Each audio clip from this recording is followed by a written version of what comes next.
ஸ்ரீகுருப்போ நமஹ. நமசிவாயம் நமசிவாயம். காதலாகி கசிந்து கண்ணீர் மல்கி ஓதுவார் தம்மை நன்னறிக்கு உய்ப்பது வேதம் நான்கிலும் மெய்ப்பொருளாவது நாதன் நாமம் நமசிவாயவே. எல்லாம் வல்ல அம்மையப்பனாக விளங்கக்கூடிய உமா மகேஸ்வரனுடைய பாதார விந்தங்களையும் ஸ்ரீ ஸ்ரீ பர்வதவர்தனி அம்பாசமேத ராமேஸ்வர ராமநாத பெருமானுடைய திருவடிகளையும் என்னுடைய குருநாதரையும் இந்த நாயடியின் கனவிலும் நினைவிலும் நித்தம் நித்தம் பூஜை செய்யக்கூடிய அன்னை ஆதிசக்தி ஜெகன்மாதா என்னுடைய உபாசனை தேவதை ஸ்ரீ ஸ்ரீ வாராகி அம்பாளுடைய மலரடிகளையும் பணிந்து உலகம் முழுவதும் வாழக்கூடிய ஸ்ரீ வாராகி பக்தி டிவி நேயர்கள் அனைவருக்கும் உங்கள் தாம்பரம் ஸ்ரீ வாராகி ஈசனேசன் சுவாமியுடைய நல்லாசிகள், வாழ்த்துக்கள். ஜெய் வாராகி, ஜெய் ஜெய் வாராகி. அன்பு பக்தர்களே, அனைவருக்கும் இனிய ஆங்கில புத்தாண்டு நல்வாழ்த்துக்கள். Happy new year, happy new year. பிறக்கின்ற இந்த ஆங்கில புத்தாண்டு 2025 மிகுந்த எதிர்பார்ப்புகளுக்கு இடையே இந்த வருஷமாவது நமக்கு நல்லா சிறப்பாக அமையுமா, ஏதாவது நல்லது நடக்குமா? நிறைய அன்பர்கள் ஏதேனும் ஒரு சேஞ்சஸ் நடக்கணும், ஏதாவது ஒரு மாற்றம் வரணும். இந்த போன வருஷம் 24 பரவாயில்ல சாமி, எப்படி இருந்ததுன்னா பரவாயில்ல சாமி, பட் ஆனால் நான் நினச்ச அளவுக்கு அது இல்லை, நான் எதிர்பார்த்து நிறைய விஷயங்கள் அதில் நடக்காமல் போச்சு அப்படின்னு சொல்லுவாங்க. அப்படி இல்லைனாக்கா, இல்லை சாமி அது கொஞ்சம் மாற்றங்கள் நிறைந்ததாக இருந்தது, ஸோ நான் இந்த வருஷம் நான் ரொம்ப எதிர்பார்ப்போடு காத்திருக்கிறேன் அப்படின்னு சொல்லிட்டு மாற்றங்களை எதிர்பார்த்து காத்திருக்கக்கூடிய உலகம் முழுவதும் வாழக்கூடிய என் அன்பு பக்தர்களே, உங்கள் அனைவருக்கும் பிறக்கின்ற இந்த 2025 ஆங்கில புத்தாண்டு சிறப்பான முறையில் உங்களுடைய எண்ணங்கள் எல்லாம் தர்மத்திற்கு கட்டுப்பட்டு நியாய தர்மமான உங்களுடைய சிந்தனைகளும் அல்லது உங்களுடைய எதிர்பார்ப்புகள் இருக்குமே, ஆனால் அவையெல்லாம் குருநாதருடைய ஆசீர்வாதம், அன்னை வாராகி உங்களுக்கு துணை நிற்பால். வாராகி அம்பாளோட அனுகிரகம் உங்களுக்கு கிடைக்கட்டும். இந்த புத்தாண்டை பொறுத்தவரையிலும் 3 பெயர்ச்சிகள் நடக்க போகுது. அதில் சனிப்பெயர்ச்சின்னு ஒன்று வருதுங்க. இந்த சனிப்பெயர்ச்சி எப்போ வருதுன்னு பார்த்தீங்கன்னாக்கா மார்ச் மாதம் 29ஆம் தேதி வருது. இதுக்கு தனியாக நம்ம ஒரு பதிவு போட போகிறோம், அது வேறு விஷயம். இந்த 2025 புத்தாண்டு ராசி பலன் எதை நம்ம பேஸ் பண்ணி சொல்கிறோம்னா, 3 விதமான பெயர்ச்சிகள் வருகின்றன. ஒன்று, மார்ச் 29ஆம் தேதி அன்று நடைபெற இருக்கின்ற சனிப்பெயர்ச்சி திருக்கணிதத்தின் பிரகாரம்.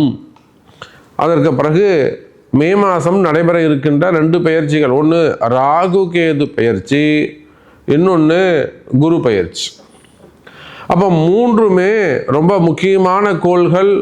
சனி பகவானை பற்றி சொல்ல வேண்டியதில்லை, குருவை பற்றி சொல்ல வேண்டியதில்லை, ராகு கேதுவை பற்றி நிறையவே சொல்ல வேண்டியது இல்லை. அப்போ இந்த 3 முக்கியமான பிளானட்ஸ் அந்த டிரான்சிட் ஆக போது.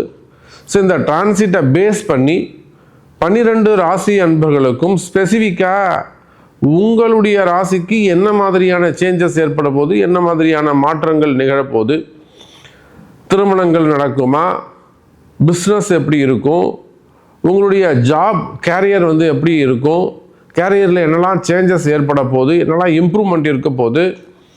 அதே போல் எஜுகேஷன்ஸ், மாணவ செல்வங்களுக்கு கல்வி, உயர்கல்வி அல்லது ஒரு என்ட்ரன்ஸ் எக்ஸாம் போன்ற நீட்டு போன்ற எக்ஸாம்லாம் உங்களுக்கு எப்படி அமைய போகுது, குடும்பம் எப்படி இருக்க போகுது, மெயினாக இன்கம். நீங்கள் எந்த ஸ்டேஜில் இருந்தாலும் இன்கம், வருமானம் ரொம்ப முக்கியம். அது நீங்கள் பிஸ்னஸ் ஆக்டிவிட்டீஸில் இருந்தாலும் சரி தான், ஜாப் ஆக்டிவிட்டீஸில் இருந்தாலும் சரி தான், ஃபேமிலி செக்டராக இருந்தாலும் சரி தான், ரிட்டையர்டு பர்சனாக இருந்தாலும் சரி தான், ஏஜ்டு பர்சனாக இருந்தாலும் சரி தான், அல்லது மிடில் ஏஜில் இருந்தாலும் சரி தான். ஸோ மணி நீடு. அப்போ உங்களுடைய அந்த இன்கம் ஆக்டிவிட்டீஸ் எப்படி இருக்க போகுது, வருமானம் எப்படி இருக்க போகுது. நிச்சயமாக 12 ராசி அன்பர்களுக்கும் பிறக்கின்ற இந்த ஆங்கில புத்தாண்டு எல்லா வகையிலும் சிறப்பாக அமையப் போகிறது என்பதை சொல்லிக்கொண்டு, வாருங்கள் அன்பர்களே, உங்கள் ராசிக்கு எப்படி இருக்குன்னு பார்த்துடுவோம். அன்பார்ந்த மிதுன ராசி நேயர்களே, ஆங்கில புத்தாண்டு 2025 புது வருஷம் பிறந்திருக்கு. ரொம்ப அமோகமாக இருக்க போகுது. ஏன்னா இந்த மிதுன ராசி அன்பர்களை பற்றி நமக்கு தான் தெரியும். எவ்வளோ சிரமத்தில் இருக்கிறாங்க, எவ்வளோ கஷ்டத்தில் இருக்கிறாங்க.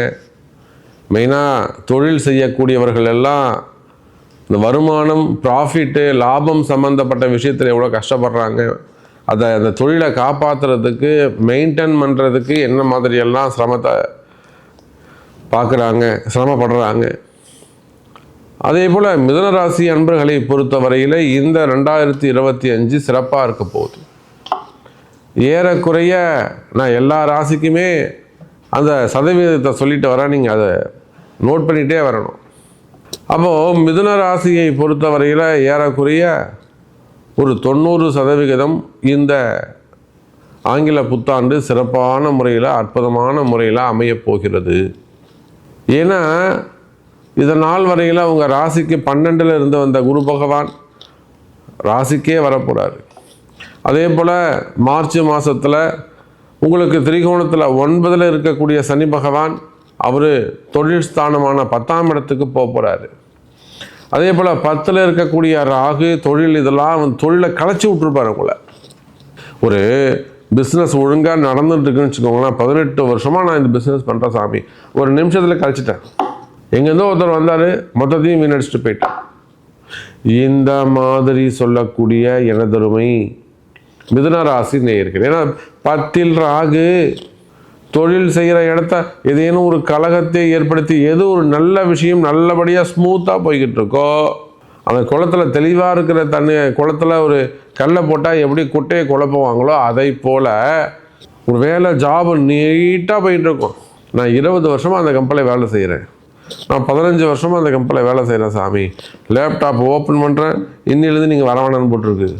எப்படி சாமி இப்படியே கேட்குறாங்க ஒரு மிதுன ராசி நண்பர்களா. அன்றைக்கி தான் சாமி திருச்செந்தூர் கோவிலுக்கு போயிட்டு வரேன், வந்துட்டு லேப்டாப் ஓப்பன் பண்ணுறா, மெயில் போட்டிருக்காங்க, நீங்கள் ரிலீவ் ஆகிக்கோங்க அப்படிங்கிற. 18 வருஷம் என்னை கூப்பிட்டு உட்கார வச்சு ஒரு வார்த்தை கூட பேசலாம் சாமி, இங்கே வாப்பா, என்னால் இது முடியாது, நான் இப்படி தான் உனக்கு கொடுப்பேன், உன்னால் இருக்க முடியுமா, நீ முடிஞ்சா இரு, இல்லைன்னு நீ கிளம்பு, நேரில் கூட சொல்லலாம் சாமி. அவங்க அப்படியே கிளம்பி மெயில் மட்டும் போட்டாங்க, நானே எடுத்து வச்சுட்டு வந்துட்டேன். இதை போல் நீண்ட நாள் உழைப்பு, நீண்ட நாள் தொடர்புகள் எல்லாம் கூட கடந்த காலங்களில் விடுபட்டு இருக்கும். உங்களுடைய உண்மையான உழைப்பு, ஏன்னா மிதுன ராசிக்கு அந்த மாதிரியான ஒரு கடுமையான காலங்கள். மெயினாக பணங்காசு சம்பந்தப்பட்டது எத்தனையோ மிதுன ராசி அன்பர்கள் ஷேர் மார்க்கெட்டில், ஸ்டாக் மார்க்கெட்டில் பணத்தை போட்டுட்டு விட்டுட்டு உட்காந்துருக்காங்க. இன்னும் சொல்லப்போனால் ஷேர் மார்க்கெட்டில் நிறைய பிரச்சனைகள். இவங்க 10 பேர்கிட்ட இவங்க மட்டும் போட்டிருக்க மாட்டாங்க. இவங்க என்ன பெரிய தப்பு என்னென்னா 10 பேர்கிட்ட இவங்க ரெக்கமெண்ட் பண்ணியிருப்பாங்க. இப்போ பணம் கொடுத்தவங்களாம் இவங்க நீ தானே காசு கொடுத்த, நீயே வாங்கி கொடு அப்படின்வாங்க. ஒரு டீம் ஃபார்ம் பண்ண மாதிரி ஆகிடும். இல்லைன்னா இவங்க மனசு கேட்காது, சார் என்னால் தான், நான் தான் சார் வாங்கி கொடுத்தேன், நான் தானே அவங்களுக்கு தரணும் அப்படின்ட்டுவாங்க. அப்போ அது போல் ஷேர் மார்க்கெட்டாக இருக்கலாம், ஸ்டாக் மார்க்கெட்டாக இருக்கலாம், சிட் ஃபண்டாக இருக்கலாம், இன்வெஸ்ட்மெண்ட்டாக இருக்கலாம், ஏதேனும் உங்களுக்கு சிக்கலில் பணங்காசு பிரச்சனைகள் இருக்குமே ஆனால் அவை அந்த பிரச்சனைகள் எல்லாம் கூட உரிய வழிபாடுகள் செய்வீர்களே ஆனால் அந்த பிரச்சனை விடுபடும். கவலை வேண்டாம் மிதுன ராசி அன்பர்களே. அதே போல் நீங்கள் எந்த தொழில் செய்பவராக இருந்தாலும் சரிதான், தொழில்துறையை பொறுத்தவரையில், பிஸ்னஸை பொறுத்தவரையில் வர்த்தகம் சிறப்பானதாக இருக்கும். உலகம் முழுவதும் எனி பிஸ்னஸ் கம்பெனியாக இருக்கலாம், ஷேர் மார்க்கெட்டாக இருக்கலாம், டெக்ஸ்டைல் பிஸ்னஸாக இருக்கலாம், கோல்டு பிஸ்னஸாக இருக்கலாம், அல்லது விவசாயிகள், மெயினாக நம்ம அவங்கள தான் சொல்லணும், விவசாயிகள், எக்ஸ்போர்ட் இம்போர்ட் பிஸ்னஸ் பண்ணக்கூடியவர்கள். அப்போது தொழிலில் உங்களுக்கு இருக்கக்கூடிய கஷ்டங்கள் விலகும் எனதருமை மிதுன ராசி அன்பர்களே. அதே போல் கடன் வளர்ந்தெடுத்து சாமி, ரொம்ப ஷார்ட்டான பீரியடில், அன்றைக்கெல்லாம் ஒரு அம்மா சொல்கிறாங்க, சாமி எனக்கு ஒரு 1.5 வருஷம் தான் சாமி, 1 கோடி ரூபாய், நான் எந்த பிரச்சனையும் இல்லாமல் இருந்தேன், நிம்மதியாக இருந்தேன், ஒரு 1.5 லட்ச ரூபா பணம் சாமி, அந்த 1.5 லட்ச ரூபா பணத்தை நான் வாங்கி கொடுத்தேன், அதை காப்பாற்றுறதுக்கு இன்றைக்கி கிட்டத்தட்ட 1.5 கோடி ரூபாய் கடனில் நான் இருக்கேன். எப்படி இந்த கடன் வளர்ந்ததுன்னே தெரியல, இதை ஒன்று மாற்றி ஒன்று வாங்கின சிக்கலில் மாட்டிக்கிட்ட சாமி. அப்போது அந்த மாதிரியான கடன் சுமைகள், கடன் பிரச்சனைகள், மன கஷ்டங்கள், வம்பு வழக்குகள், இட பிரச்சனையாக இருக்கலாம், தொழில் பிரச்சனையாக இருக்கலாம், பதவி போட்டிகளாக இருக்கலாம். அப்போ இடப்பிரச்சனைகள், வம்பு வழக்குகள் இருக்குமே ஆனால், அல்லது கடன் கொடுத்தவங்க மிரட்டுறது, அசிங்கப்படுறது, வீண்பழி அவமானங்கள், தலைகுனிவுகள் போன்ற பெரும் கஷ்டங்கள் இருக்குமே ஆனால் கவலை வேண்டாம். மிதுன ராசி அன்பர்களே, நன்மை நடக்கும், நன்மை நடக்கும். அதே போல் தொழிலில் உங்களுக்கு இருக்கக்கூடிய போட்டிகள் குறையும்.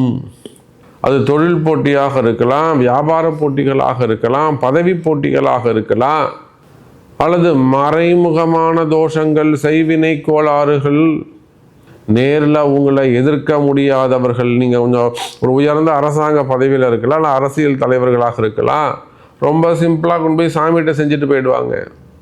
இதெல்லாம் நம்ம ஏற்கனவே பார்த்துருக்குறோம். அப்போ அரசியல் எதிரிகள், அரசியல் சூழ்ச்சிகள் இருக்குமே ஆனால் எனதருமை மிதுன ராசி அன்பர்களே, நன்மை நடக்கும். அதே போலத்தான் வேலை வாய்ப்புகள், அது கவர்மெண்ட் ஜாபாக இருந்தாலும் சரிதான், பிரைவேட் ஜாபாக இருந்தாலும் சரிதான், உள்நாடாக இருந்தாலும் வெளிநாடாக இருந்தாலும் வேலை வாய்ப்புகள் அதிகரிக்கும். வேலையில் நல்ல முன்னேற்றங்கள் இருக்கும். ஒரு சில மிதுன ராசி அன்பர்களுக்கு புதிய வேலை கிடைப்பதற்கு வாய்ப்புகள் உண்டு. எனதருமை மிதுன ராசி நேயர்களே, அதே போல் குடும்பத்தில் அப்பா ஆஃபீஸில் அம்மா பேரண்ட்ஸு சரியான சப்போர்ட் இல்லாமல் இருக்கீங்க, அல்லது ஏமாற்றங்கள், அல்லது பசங்களுக்கும் பேரண்ட்ஸுக்குமான அந்த கம்யூனிகேஷன் கேப்பு, இல்லை நடுவில் யாராவது கழகம் பண்ணுறது. பெரிய குடும்பங்களை நாம் பார்க்குறோம், அன்றைக்கெல்லாம் பார்க்குறோம். பெரிய அரசியல் குடும்பம், கால நேரத்தின் கொடுமை. பிள்ளையே அப்பா வேணான்னு சொல்லிடுறாரு, வெளியில் அனுப்பிச்சிடுறாரு, உங்களுக்கு எதுவும் கிடையாது போனி அப்படிங்கிறார். சின்ன தம்பி, அந்த சமயம் தம்பி உள்ளே பூந்து விளையாடுறான். இதெல்லாம் வாராகி கிட்ட வருது. சாமி வாராகி தான் காப்பாற்றணும், கவலையே படாதீங்க அப்படின்னு சொல்லி அவங்களுக்கான வழிகாட்டுதல். அப்போ அந்த மாதிரி குடும்ப பிரச்சனைகள், கணவன் மனைவி இடையே வரக்கூடிய ஒற்றுமை சம்பந்தப்பட்ட பிரச்சனைங்க, அல்லது வசியம், எங்கள் வீட்டுக்காரர் இப்படி பண்ணுவார்னு நினச்சே பார்க்கலாம், சாமி இப்படி பண்ணிட்டாரு, ரொம்ப நல்லவர் சாமி, எப்படி தான் மாறினார்னே எனக்கு தெரியல. வசியம் சம்பந்தப்பட்ட பிரச்சனைகள், தொழில் பிரச்சனைகள், செய்வின கோளாறுகள், மாந்திரீக தோஷங்கள், அதே போல் மனசில் இருக்கக்கூடிய பயம், உடல்நிலை ஆரோக்கியம், உடம்பு படுத்தி எடுக்குது தான் சாமி, டாக்டர்கிட்டலாம் போகிறோம், செக் பண்ணுறோம், ஒன்றுமே இல்லைங்கிறாங்க. எல்லா ரிப்போர்ட்டையும் எடுத்துட்டேன், எல்லாமே செலவு பண்ணி பார்த்துட்டேன், எல்லாமே சூப்பராக இருக்குது, உனக்கு எந்த பிரச்சனையும் இல்லைங்கிறாங்க. ஆனால் வீட்டுக்கு வந்தால் வலிக்குது. அப்போ மறைமுகமான பிரச்சனைகள், வீட்டில் ஏதோ ஒன்று நடக்குதுங்க சாமி, சொன்னால் நம்ப மாட்டேங்கிறாங்க. அந்த மாதிரி எல்லாம் கஷ்டப்படக்கூடிய மிதுன ராசி அன்பர்களே, மறைமுகமான பிரச்சனைகள் விலகும். வாராகி இருக்கின்றால் கவலை வேண்டாம் மிதுன ராசி அன்பர்களே. அப்போ தொழில் அமைப்புகள் சிறப்பாக இருக்கும், வியாபாரம் சிறப்பாக இருக்கும், மாணவ செல்வங்கள் உயர்கல்வி படிப்பதற்காக வெளிநாடுகளுக்கு செல்லக்கூடிய யோகம் கிடைக்கும். அதே சமயத்தில் வெளிநாடுகளில் வேலை வாய்ப்புகள் அதிகரிக்கும். இன்னும் சொல்லப்போனால் காரிய தடைகள் விலகும். இதெல்லாம் உங்களுக்கு காரிய தடைகள் இருக்கோ அந்த காரிய தடைகள் எல்லாம் விலகும். இன்னும் சொல்லப்போனால் மிதுன ராசி என்பர்களே, நிறைய நினைத்த காரியங்கள் வெற்றி பெறுவதற்கான வாய்ப்புகள் உண்டு. ஸோ நிறைய விஷயங்கள் நம்ம பேசிக்கிட்டே போகலாம். மிதுன ராசி என்பர்களே, உங்களுக்கு என்ன நடக்கணும், உங்களுக்கு என்ன வேண்டும் அதை சொல்லுங்கள். சாமி நீங்கள் எல்லாமே கரெக்டாக சொன்னீங்க, என்னை பற்றி நீங்கள் சொல்லவே இல்லை சாமி, நான் இதை எதிர்பார்த்தேன், எனக்கு வேலை எப்படி இருக்குது, நீங்கள் இதை பேசுவீங்கன்னு பார்த்தேன் சாமி அப்படின்னு உங்கள்கிட்ட கேள்விகள் இருக்குமே ஆனால் உங்களுடைய பிறப்பு ஜாதகத்தை கொண்டு தொடர்பு கொள்ளுங்கள் என்பதை தெரிவித்துக் கொண்டு மீண்டும் வேறு அற்புதமான பதிவில் உங்களை சந்திக்கிறேன். நன்றி, நமச்சிவாயம். ஜெய் வராகி, ஜெய் ஜெய் வராகி.